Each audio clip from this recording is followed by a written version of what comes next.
నేను ఈరోజు మన అమరావతికి రావడం, మన తుళ్ళూరుకి రావడం, అఖండ తాండవం ఒక మంచి సదుద్దేశంతో తీసిన సినిమా అమ్మ. భారతదేశం ఎంత సనాతనమైనది, ఎంత గొప్పది, ఆ ధర్మం మీద నిలబడితే ఎంత గొప్పగా బతకొచ్చు. మనది వేదభూమి, ధర్మభూమి, కర్మభూమి, పుణ్యభూమి.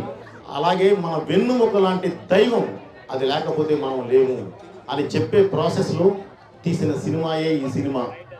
దాన్ని అద్భుతంగా ఆదరిస్తున్న మీ అందరికీ చేతులెత్తి నమస్కరిస్తూ, ధర్మం గెలవాలి అంటే పోరాటం చెయ్యాలమ్మా. మీరు చేసింది కూడా అదే. ఫైనల్గా ధర్మాన్ని గెలిపించుకున్నారు. నేను చేసింది కూడా అదే. బాలయ్య గారు, బోయపాటి చేసింది కూడా అదే. ధర్మం మీద సినిమా తీసామమ్మా. ఈ రోజు ధర్మాన్ని గెలిపించుకున్నాం. ధర్మాన్ని గెలిపించే ప్రాసెస్లో అడ్డంకులు వస్తాయి, గ్యారంటీ. అవి మీకు వచ్చినాయి, మాకు వచ్చినాయి. మీరు గెలిచారు, మేము గెలిచాము.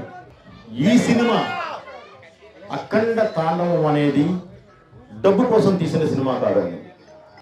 మెయిన్ ఇది, ఇందులో మన దేశం, మన దైవం, మన ధర్మం అనే ఒక అద్భుతమైన మెసేజ్ ఉన్న పాయింట్స్ని కమర్షియల్గా, అంటే ప్రతి యువతకి, ప్రతి పెద్దవారికి, ప్రతి చిన్నవారికి చేరేలా చెప్పడం జరిగింది.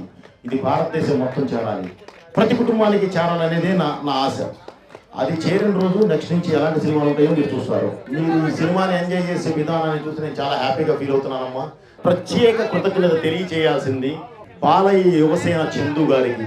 తుళ్ళూరు వచ్చినందుకు మీరు ఇచ్చిన ఈ రిసెప్షన్ నేను లైఫ్లో, నా జీవితంలో మర్చిపోను. జై అఖండ, జై Balayya. Thank you very much.